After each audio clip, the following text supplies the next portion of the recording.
ನೀನು ಇನ್ಮೇಲೆ ಎಲ್ಲೂ ಹೋಗೋ ಹಾಗಿಲ್ಲ. ಮರ್ಯಾದೆಯಿಂದ ನನ್ನ ಹಣದ ವ್ಯವಸ್ಥೆ ಮಾಡು. ಇಲ್ಲದೇ ಇದ್ರೆ ನಿನ್ನ ತಲೆನ ತೆಗಿಬೇಕಾಗತ್ತೆ. ನನಗೆ ನನ್ನ ಹಣದ ವ್ಯವಸ್ಥೆ ಮಾಡು. ಬೇರೆ ಏನಾದರೂ ಆಟ ಆಡಬೇಕು ನನ್ನ ಜೊತೆ ಅಂತ ನೀನು ಅನ್ಕೊಂಡಿದ್ರೆ ನಾನು ನಿನ್ನ ಜೀವದ ಜೊತೆ ಆಟ ಆಡಬೇಕಾಗತ್ತೆ. ಜೈ, ಒಂದು ಚೆಕ್ಗೆ ಸೈನ್ ಹಾಕ್ಕೊಡು. ಚೆಕ್ಕ? ಏನು ಚೆಕ್ ಮಾಮ್? ಅದು ಇವತ್ತು ಕ್ಲಬ್ಗೆ ಹೋಗಿದ್ದೆ, ಸ್ವಲ್ಪ ದುಡ್ಡು ಕಳ್ಕೊಂಡೆ. ಅಲ್ಲ, ನನ್ನ ಕಾರ್ಡ್ಸ್ ಎಲ್ಲ ಡಿಕ್ಲೈನ್ ಅಂತ ಬರ್ತಾ ಇದೆ. ಆ ಕಾನ್ಸಿನ ಅಮೌಂಟ್ ಎಲ್ಲ ಕ್ಲಿಯರ್ ಮಾಡಿದ್ಲು. ಅವಳ ಮುಂದೆ ನನಗೆ ಎಷ್ಟು ಅವಮಾನ ಆಯಿತು ಗೊತ್ತಾ?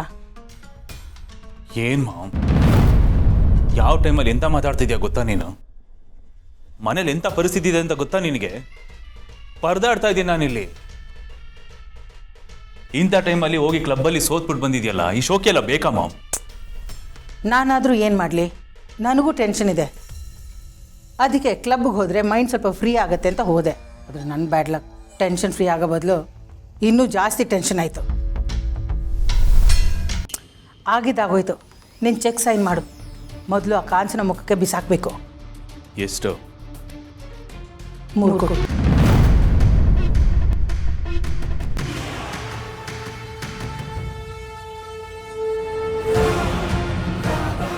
ಮೂರು ಕೋಟಿನಾ? ತಲೆ ಸರಿ ಇದೆಯಾ ಮಾಮ್ ನಿನಗೆ? ಏನು ತಮಾಷೆ ಮಾಡ್ತಾ ಇದೆಯಾ? ನಾನು ಎಂಥ ಪರಿಸ್ಥಿತಿಲಿದ್ದೀನಿ ಗೊತ್ತಾ?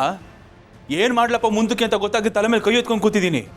ಇಂಥ ಟೈಮಲ್ಲಿ ಬಂದು 3 ಕೋಟಿನ ಅವಳೆ 3,000 ಥರ ಕೇಳ್ತಿದ್ಯಲ್ಲ. ಆ ರೀತಿಯೆಲ್ಲ ಮಾತಾಡಬೇಡ ಜೈ. ಹೇಗಾದರೂ ಮಾಡಿ ಕ್ಲಿಯರ್ ಮಾಡೋ. ಇದು ನನ್ನ ಪ್ರೆಸ್ಟೇಜ್ ಪ್ರಶ್ನೆ. ನಿನ್ನ ಪ್ರೆಸ್ಟೀಜ್ ಮನೆ ಹಾಳಾಗೋಗ್ಲಿ ಮಾಮ್. ನಾನಿರೋಂಥ ಟೈಟ್ ಸಿಚುಯೇಷನಲ್ಲಿ 3 ಕೋಟಿ ಲಿಕ್ವಿಡ್ ಕ್ಯಾಶ್ ಇಲ್ಲ ನನ್ನ ಹತ್ರ. ಎಲ್ಲಿಂದ ತರಲಿ ನಾನು? ಏನು ಆಟ ಆಡ್ತಾ ಇದೆಯಾ? ನೋಡು ಮಾಮ್, ನನ್ನ ಪೊಸಿಷನ್ ಬಗ್ಗೆ ನಿಂಗೆ ಗೊತ್ತಿಲ್ಲ. ತುಂಬ ಕ್ರಿಟಿಕಲ್ ಸಿಚುಯೇಷನ್ ಇದ್ದೀನಿ ನಾನು. ನೀನು ಕೈ ಮುಗಿದು ಕೇಳ್ಕೊತೀನಿ, ಬೇಕಂತ ಹೇಳಿ ಕಾಲಿಗೆ ಬಿದ್ದುಬಿಡ್ತೀನಿ. ದಯವಿಟ್ಟು ನನ್ನ ಏನು ಕೇಳಬೇಡ. ನನ್ನ ಯಾವ ದುಡ್ಡು ಕೊಡೋಕ್ಕಾಗೋದಿಲ್ಲ, ಅಷ್ಟೇ. ಜೈ ಜೈ, ಹಾಗೆಲ್ಲ ಹೇಳ್ಬೇಡ ಕಣೋ. ನಿನ್ಗೆ ಅವ್ರ ಬಗ್ಗೆ ಗೊತ್ತಿಲ್ಲ. ನಾನು ದುಡ್ಡು ಕೊಡಲಿಲ್ಲ ಅಂದರೆ ಸೀದಾ ಮನೆಗೆ ಬಂದ್ಬಿಡ್ತಾಳೆ ಕಣೋ. ಅಲ್ಲಾಗಿರೋ ಅವಮಾನ ಸಾಲದು ಅಂತ ಈಗ ಎಲ್ರ ಮುಂದೆನೂ ಅವಮಾನ ಆಗಬೇಕಾ?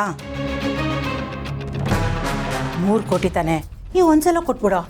ಮತ್ತೆ ಈ ಥರ ರಿಪೀಟ್ ಆಗದಿರೋ ಥರ ನಾನು ನೋಡ್ಕೋತೀನಿ. ನೀನು ಕೇಳ್ತಾ ಇರೋದು 3 ಕೋಟಿ ಮಾಮ್, 3 ರೂಪಾಯಿ ಅಲ್ಲ. ಏನು ದುಡ್ಡಿನ ಗಿಡ ನೆಟ್ಟಿದ್ದೀನ ನಾನು ಕೇಳಿದ ತಕ್ಷಣ ತಂದ್ಕೊಡೋದಕ್ಕೆ? ಅಥವಾ ಬೇಡ್ಕೊಂಡ ತಕ್ಷಣ ಮೇಲಿಂದ ಉದುರ್ತಾ ಅದು?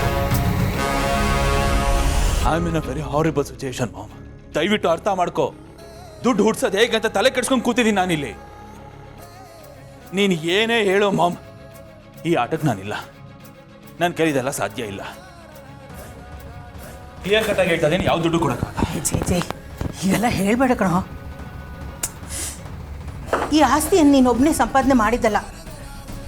ಗೌತಮ್ಗೆ ನನ್ನ ಮೇಲೆ ಪ್ರೀತಿ ಇರೋದ್ರಿಂದ ಕೊಟ್ಟಿದ್ದು. ನಾನು ಎಲ್ಲರೂ ಸರ್ಕಸ್ ಮಾಡಿ ಅದು ನಿನಗೆ ಬರೋ ಹಾಗೆ ಮಾಡಿದ್ದು.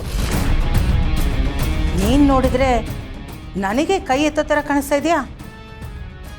1,000 ಕೋಟಿ ಆಸ್ತಿನ ನನ್ನ ಮಕ್ಕಳಿಗೆ ಸಿಗೋ ಥರ ಮಾಡಿದ್ದೀನಿ. ಅಂಥದ್ರಲ್ಲಿ 3 ಕೋಟಿಗೋಸ್ಕರ ನಾನು ಇಷ್ಟೆಲ್ಲ ಬೇಡ್ಕೋಬೇಕಾ? ಹಾಗಾದರೆ ನಾನು ಮಾಡಿದ್ಕೆಲ್ಲ ಬೆಲೆನೇ ಇಲ್ವಾ ಜೈ? ಸಾಕು ಬುಚ್ಚು ಮಾಮ್ ಬಾಯ್ನ.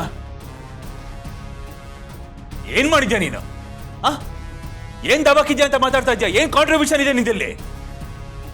ಫಸ್ಟ್ ಆಫ್ ಆಲ್ ಎಲ್ಲದನ್ನು ಮಾಡಿದ್ದು ನಾನು. ಅವ್ರುಗಳು ಮನೆಯಿಂದ ಹೊರಗಡೆ ಹೋಗೋಗಿ ಮಾಡಿದ್ದು ನಾನು. ಕೆಟ್ಟವನು ಅಂತ ಲೇಬಲ್ ಅನ್ಸ್ಕೊಂಡಿದ್ದು ನಾನು. ಮೇನ್ ವಿಲ್ಲನ್ ಅಂತ ಅನ್ಸ್ಕೊಂಡಿರೋನು ನಾನಿಲ್ಲಿ. ನಿಂತೇನಿದು ಬರೀ ಸಪೋರ್ಟಿಂಗ್ ಕ್ಯಾರೆಕ್ಟರ್ ಅಷ್ಟೇನೆ. ಎಲ್ಲ ಕೆಲಸನ ಮಾಡಿರೋದು ನಾನಾಗಿರುವಾಗ ಕ್ರೆಡಿಟ್ಸ್ ಎಲ್ಲ ನಿನಗೆ ಯಾಕೆ ಕೊಡ್ಬೇಕು ನಾನು? ನಾನ್ಸೆನ್ಸ್.